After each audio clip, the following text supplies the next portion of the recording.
দাপর যুগের সেই অলৌকিক রাত্রি আজও কোটি কোটি ভক্তের হৃদয়ে ভক্তির শিহরণ জাগায়।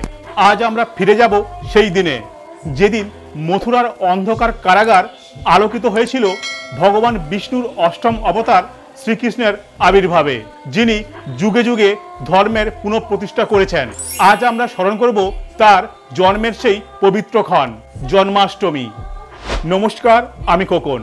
আজকের এপিসোডে আলোচনা করব জন্মাষ্টমীর মাহাত্ম্য নিয়ে।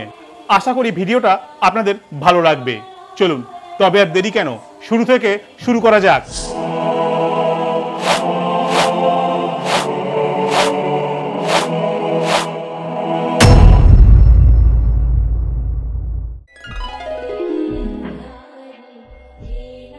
দাপর যুগ, মথুরা নগর।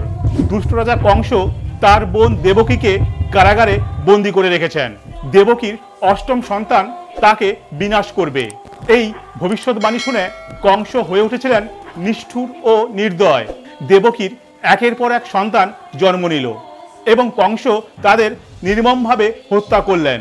অবশেষে এলো সেই রাত, কৃষ্ণের জন্মরাত্রি, কৃষ্ণপক্ষের অষ্টমী তিথি, মধ্যরাত্রি। চারিদিকে অন্ধকার, কিন্তু কারাগারে দেবলোকের আলোর জ্যোতি ছড়িয়ে পড়ল। বসুদেব এবং দেবকীর কোল জুড়ে এলেন ভগবান শ্রীকৃষ্ণ। কৃষ্ণের জন্মের সঙ্গে সঙ্গে কারাগারের শৃঙ্খল গেল ভেঙে। প্রহরীরা গভীর নিদ্রায়। বসুদেব কোলের শিশুকে নিয়ে যমুনার দিকে রওনা দিলেন। বর্ষার রাত, যমুনার ঢেউ উত্তাল, কিন্তু কৃষ্ণের অলৌকিক শক্তিতে নদীর জল দুদিকে ভাগ হয়ে রাস্তা করে দিল।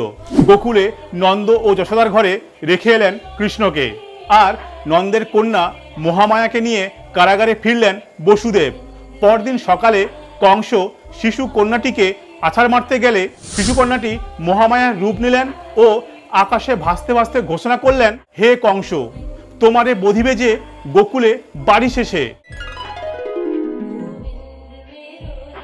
গোকুলে নন্দরাজের বাড়িতে বেড়ে উঠলেন কৃষ্ণ।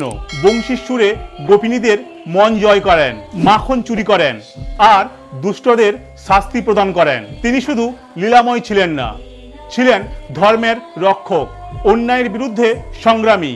কৃষ্ণের জীবন আমাদের শেখায়, যখন অন্যায় বাড়ে তখনই ন্যায় প্রতিষ্ঠার জন্য অবতার আসেন।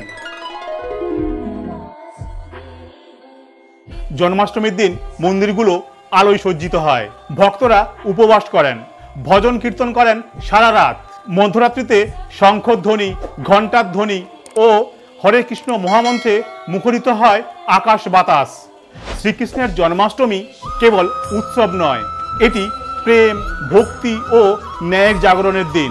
তিনি আমাদের শিখিয়েছেন, যখনই ধর্মহানি হয় তখনই আমি অবতার গ্রহণ করি।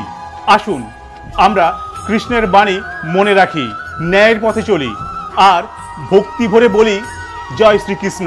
ভিডিওটা এখানেই শেষ করলাম। ভিডিওটা ভালো লাগলে চ্যানেলটাকে সাবস্ক্রাইব করে যাবেন। দেখা হচ্ছে পরের ভিডিওতে। নমস্কার।